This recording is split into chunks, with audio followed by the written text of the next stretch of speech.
अगर आप लोग किसी ऐसे एग्जाम की तैयारी कर रहे हैं जिसमें जीके जीएस से क्वेश्चंस पूछे जाते हैं तो आप लोग बहुत सारी किताबों से इसे कवर भी करते रहते होंगे।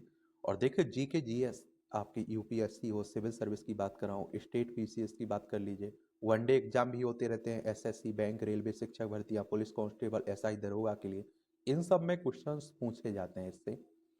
और आप लोग परीक्षा देने जाते हैं तो आप लोग शिकायत भी करते हैं कि भैया इतना पढ़ने के बाद हमसे क्वेश्चंस नहीं बने, क्वेश्चंस हम नहीं कर पाए, उनके आंसर नहीं दे पाए। और इसीलिए तो मैं कहता हूं कि जितने अधिक से अधिक हो मॉक टेस्ट आप लोग दिया करिएगा। मॉक टेस्ट से क्या रहता है कि आपकी तैयारी का लेवल मालूम चलता है कि आपकी तैयारी किस लेवल पर है, कहाँ कमियां रह गई, कहाँ सुधार करने की जरूरत है। 4 टेस्ट हम लोग खत्म कर चुके हैं, ये 5वां टेस्ट है। और ये सभी इसमें जो क्वेश्चन शामिल किए जा रहे हैं बहुत ही महत्वपूर्ण है। ये क्वेश्चन पहले भी आपके एग्जाम में पूछे जा चुके हैं, आगे भी पूछे जाएंगे। आपके सामने पहला क्वेश्चन है आपका। ये कह रहा है कि भारत की कौन सी पर्वत श्रेणी नवीनतम है, नई है? हिमालय, सह्याद्री, अरावली, सतपुड़ा। तो आप सभी जानते हैं कि इसमें हिमालय नया है। भारत की सबसे नवीनतम पर्वत श्रृंखला हिमालय है। या भारत और नेपाल दोनों देशों में फैली हुई है हिमालय, याद रखिएगा। और हिमालय को बलित पर्वत श्रृंखला भी कहा जाता है। तो इसमें आप लोग ए ऑप्शन लगाएंगे। अब नेपाल की भी बात हुई तो उत्तराखंड, उत्तर प्रदेश, बिहार, सिक्किम, पश्चिम बंगाल, 5 राज्यों की सीमा लगती है हमारी नेपाल से, ये भी याद रखिएगा। अगले क्वेश्चन की तरफ चलते हैं। भारत में निम्नलिखित में से कौन सी पर्वत श्रेणी केवल एक राज्य में फैली हुई है? भारत में निम्नलिखित में से कौन सी पर्वत श्रेणी केवल एक राज्य में फैली हुई है? अरावली, अजंता या फिर आप देखिए सतपुड़ा, इनमें से कोई नहीं। अजंता पर्वत श्रृंखला भारत में केवल एक राज्य महाराष्ट्र में फैली हुई है, ये याद रखिएगा। ये महाराष्ट्र के औरंगाबाद जिले में फैली हुई है। और महाराष्ट्र की अगर हम लोग बात करें तो मुंबई इसकी राजधानी देखने को मिलेगी। इसकी सीमा आप देखेंगे गुजरात, गुजरात, मध्य प्रदेश, छत्तीसगढ़, तेलंगाना, कर्नाटक, गोवा से लगती है। और यहाँ 1 नवंबर, कब, 1 मई 1960 में इसे राज्य बनाया गया था। विधानसभा सीटें यहाँ 288 सीटें देखने को मिलेंगी। कितनी है? 288 हैं। विधान परिषद भी है जिसमें 78 सीटें आपको देखने को मिल जाएंगी।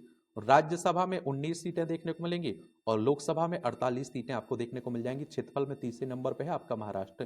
कितना है? 3,07,713 वर्ग किलोमीटर में फैला हुआ है। तो इसमें आप लोगों ने क्या लगा दिया होगा? अजंता लगा दिया होगा। बी ऑप्शन आपका बिल्कुल राइट है। अगले क्वेश्चन की तरफ चलते हैं हम लोग। ये कह रहा है कि अरावली, क्या अरावली पर्वत का सर्वोच्च शिखर क्या कहलाता है? अरावली पर्वत का सर्वोच्च शिखर क्या कहलाता है? गुरु शिखर, शेर और दोदा बेटा, इनमें से कोई नहीं। बताइए। अरावली पर्वत श्रृंखला, पर्वत का सर्वोच्च शिखर है गुरु शिखर। क्या है? गुरु शिखर। और यह राजस्थान के सिरोही जिले की माउंट आबू में स्थित है। गुरु शिखर की कुल ऊंचाई कितनी है? 1722 मीटर आपको देखने को मिलेगी। 1722 मीटर, ठीक है। यह राजस्थान की सबसे ऊंची चोटी भी है। तो आप लोग राजस्थान के बारे में जान लीजिए। राजस्थान, जयपुर इसकी राजधानी, इसकी सीमा अंतर्राष्ट्रीय पाकिस्तान से लगती राज्यों में गुजरात, मध्य प्रदेश, उत्तर प्रदेश, हरियाणा और पंजाब से लगती है। क्षेत्रफल में सबसे बड़ा राज्य है आपका क्या? राजस्थान। 3,42,239 वर्ग किलोमीटर में फैला हुआ है। यहाँ विधानसभा में आप लोगों को 200 सीटें, कितनी? 200 सीटें देखने को मिल जाएंगी। और राज्यसभा में 10 सीटें हैं और लोकसभा में 25 सीटें आपको देखने को मिल जाएंगी। ठीक है, तो ये जरूर आप लोग याद रखिएगा। तो इसमें ए ऑप्शन आपका बिल्कुल ठीक है।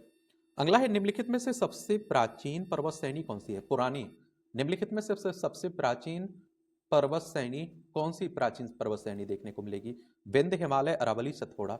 तो अरावली जो है ना, अरावली पर्वत श्रेणी दुनिया की सबसे पुरानी पर्वत बलित श्रृंखला है। यह भारत के राजस्थान में स्थित है। इसे आड़ावाला पर्वत के नाम से भी जानते हैं।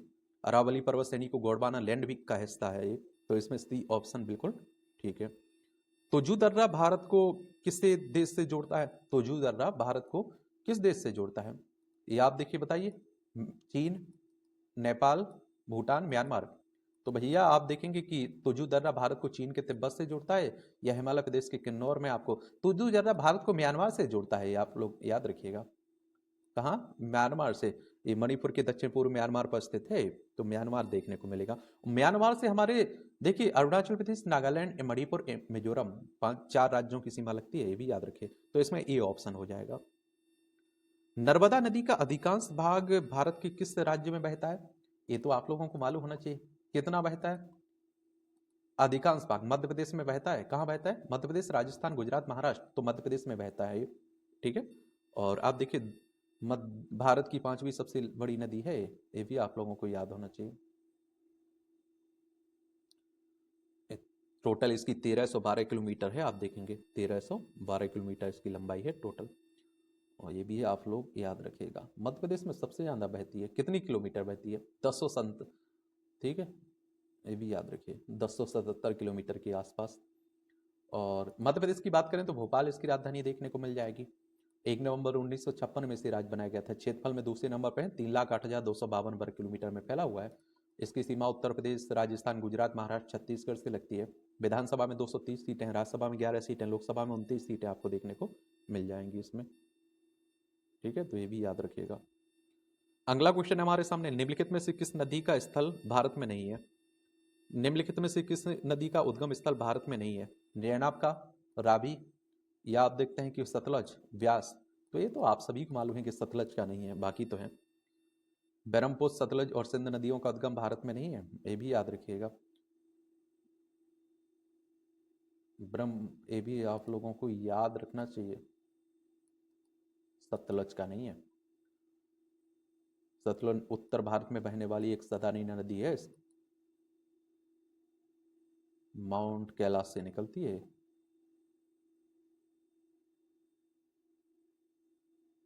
इसमें सी लगा दिया होगा। उत्तर पूर्वी भारत की सबसे बड़ी झील लोकटल किस राज्य में देखने को मिलेगी? उत्तर पूरब की भारत की सबसे बड़ी झील किस राज्य में देखने को मिलेगी? मेघालय, मणिपुर, त्रिपुरा, या आप देखते हैं कि कहाँ? मिजोरम। तो ये भैया मणिपुर में देखने को मिल जाएगी। कहाँ? मणिपुर में, बी ऑप्शन ठीक है इसमें, मणिपुर में। और देखिए इसे केंद्र शासित प्रदेश कब बनाया गया था? 1 नवंबर 1956 में। 21 जनवरी 1972 में इसे राज्य बनाया गया था। विधानसभा में 60 सीटें हैं, राज्यसभा में 1 सीट है, लोकसभा में 2 सीटें हैं। 22,327 वर्ग किलोमीटर में फैला हुआ है आपका मणिपुर, ये भी याद रखिएगा।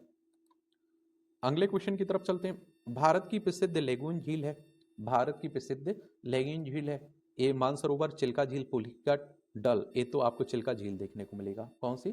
चिल्का झील आप लोगों को देखने को मिल जाएगी। और चिल्का झील, जिसे चिल्का झील भी कहते हैं, चिलिका, भारत के उड़ीसा राज्य के पुरी में आप लोगों को देखने को मिल जाएगा। ये जरूर आप लोग याद रखिएगा। अगले क्वेश्चन की तरफ चलते हैं हम लोग।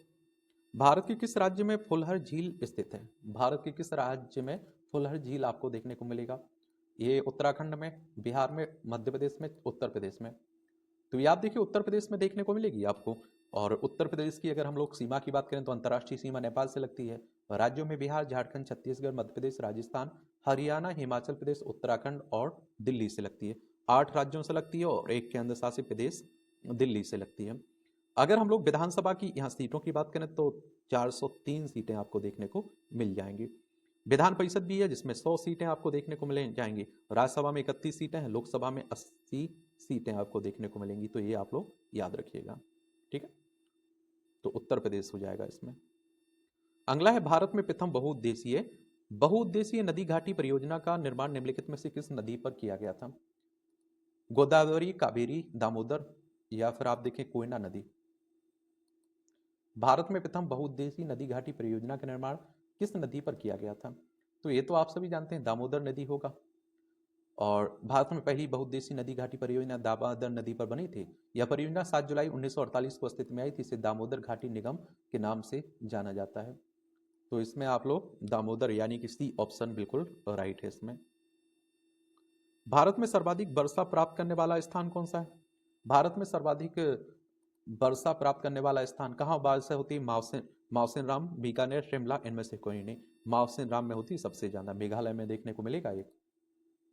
अगला क्वेश्चन है हमारे सामने, ये भारत पाक बगलियार परियोजना निम्नलिखित नदियों में से किसमें एक स्थित पर है? भारत पाक बगलियार परियोजना निम्नलिखित में से किस नदी पर देखने को मिलेगा? झेलम, सतलज, ब्यास, चेनाब। तो बगलियार जल विद्युत परियोजना उत्तर भारत राज्य जम्मू कश्मीर में चेनाब नदी पर है, यानी डी ऑप्शन आपका बिल्कुल राइट है इसमें। डी ऑप्शन बिल्कुल ठीक है। ये भारतीय वन सर्वेक्षण विभाग का मुख्यालय कहाँ है?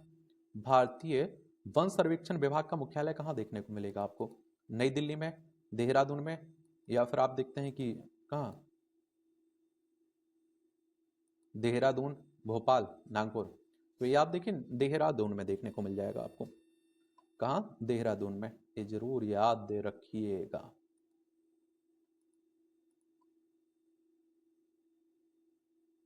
1 जून 1981 में इसकी स्थापना हुई थी। तो इसमें आप लोग बी ऑप्शन लगा दिए होंगे। भारत में वृक्षारोपण उत्सव जिसे वन महोत्सव के नाम से जाना जाता है, इसके जन्मदाता कौन थे? जवाहरलाल नेहरू, विनोबा भावे और के एम मुंशी, महात्मा गांधी। तो के एम मुंशी के बारे में सुने हैं ना, कन्हैया लाल मणिकलाल मुंशी ने की थी वन महोत्सव की शुरुआत, और वे उस समय देश के कृषि मंत्री थे। साल 1950 में पहला वन महोत्सव भी मनाया गया था। चलिए इसमें आप लोग सी ऑप्शन लगा देना। भारतीय वन सर्वेक्षण विभाग की स्थापना कब हुई थी? भारतीय वन सर्वेक्षण विभाग की स्थापना 1999, 1999, 1989, 1981, इनमें से कोई नहीं, तो 1981 सी ऑप्शन आपका बिल्कुल राइट है इसमें। भारत में चंदन की लकड़ी के लिए प्रसिद्ध राज्य है। भारत में चंदन की लकड़ी के लिए प्रसिद्ध राज्य है नई दिल्ली, केरल, कर्नाटक, असम। तो भैया कर्नाटक देखने को मिलेगा, ये तो क्या कर्नाटक आपको देखने को मिल जाएगा। बेंगलोर इसकी राजधानी देखने को मिलेगी। इसकी सीमा गोवा, महाराष्ट्र, तेलंगाना, आंध्र प्रदेश, तमिलनाडु, केरल से लगती है। कर्नाटक की, समझे? कर्नाटक 1 नवंबर 1956 में इसे राज्य बनाया गया था, पता है आपको? विधानसभा भी है और विधान परिषद भी है। यहाँ विधानसभा में कितनी सीटें हैं? 224 सीटें देखने को मिलेंगी, और विधान परिषद में कितनी 75 सीटें हैं, और राज्यसभा में 12 सीटें हैं, लोकसभा में 28 सीटें हैं। कहाँ की बात कर रहा हूँ मैं? कर्नाटक की बात कर रहा हूँ, ठीक है।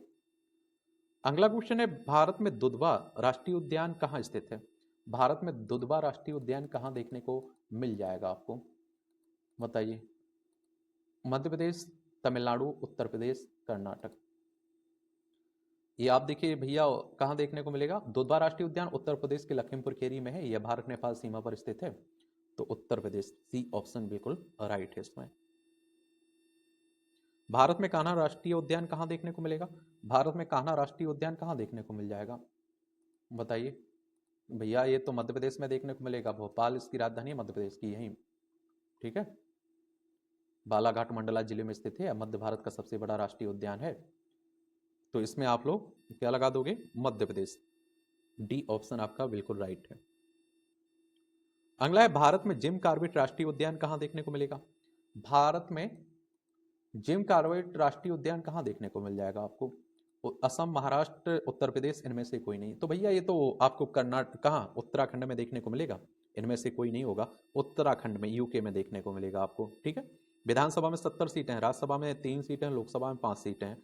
और आप देखेंगे कि इसकी सीमा अंतर्राष्ट्रीय नेपाल से लगती है और चाइना से लगती है। राज्यों में हिमाचल प्रदेश, उत्तर प्रदेश से लगती है। उत्तर प्रदेश से अलग करके राज्य बनाया गया था इसे, ये भी याद रखिएगा। जिम राष्ट्रीय 1936 में इसकी स्थापना हुई थी, ये भी याद रखना है आपको। अगले क्वेश्चन की तरफ चलते हैं हम लोग। भारत में सबसे बड़ा बाघ अभ्यारण्य कौन सा है? भारत में सबसे बड़ा बाघ अभ्यारण्य कौन सा देखने को मिलेगा? कार्बेट, नागार्जुन, मानस, पेंच। तो भैया ये तो कार्बेट आपको देखने को मिल जाएगा। ये आप लोगों को एक और बात बता दूं, नागार्जुन सागर श्रीशैलम टाइगर रिजर्व भारत का सबसे बड़ा बाघ अभ्यारण्य आंध्र प्रदेश में देखने को मिलेगा, नागार्जुन, ठीक है। तो इसमें आप लोग बी लगा देना। भारतीय कृषि अनुसंधान परिषद के अनुसार भारत में कितनी मिट्टियां पाई जाती हैं? भारतीय कृषि अनुसंधान परिषद के अनुसार भारत में कितनी प्रकार की मिट्टियां पाई जाती हैं? 4, 5, 6, 8।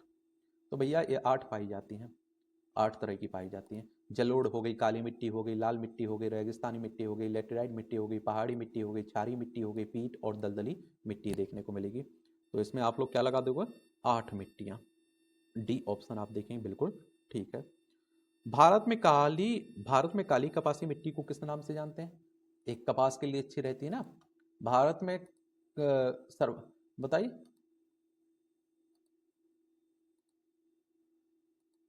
रेगुड़, तराई, मांगर, खादर। तो रेगुड़ मिट्टी को कहते हैं, बी ऑप्शन बिल्कुल राइट है इसमें, बी ऑप्शन बिल्कुल ठीक है। भारत का सबसे बड़ा मूंगफली उत्पादक राज्य, भारत का सबसे बड़ा मूंगफली उत्पादक राज्य कौन है? महाराष्ट्र, गुजरात, राजस्थान, इनमें से कोई नहीं। तो भैया ये गुजरात देखने को मिलेगा आपको। गांधीनगर इसकी राजधानी देखने को मिल जाएगी। गुजरात के बारे में सुने हैं ना, इसकी अंतर्राष्ट्रीय सीमा पाकिस्तान से लगती है, राज्यों में राजस्थान, मध्य प्रदेश, महाराष्ट्र से लगती है।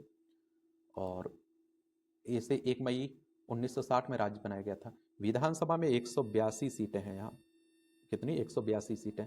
और राज्यसभा में भैया 11 सीटें हैं और लोकसभा में 26 सीटें हैं। आप देखेंगे इसका क्षेत्रफल 1,96,024 वर्ग किलोमीटर में फैला हुआ है। चलिए, तो इसमें आप लोग बी ऑप्शन लगा दिए होंगे। भारत का सबसे बड़ा सोयाबीन उत्पादक राज्य, सोया प्रदेश के नाम से भी जानते हैं ऐसे, कौन है? मध्य प्रदेश आपको देखने को मिलेगी। क्या? मध्य प्रदेश देखने को मिल जाएगा। तो ए ऑप्शन इसमें बिल्कुल राइट है। क्या है? ए ऑप्शन बिल्कुल राइट है।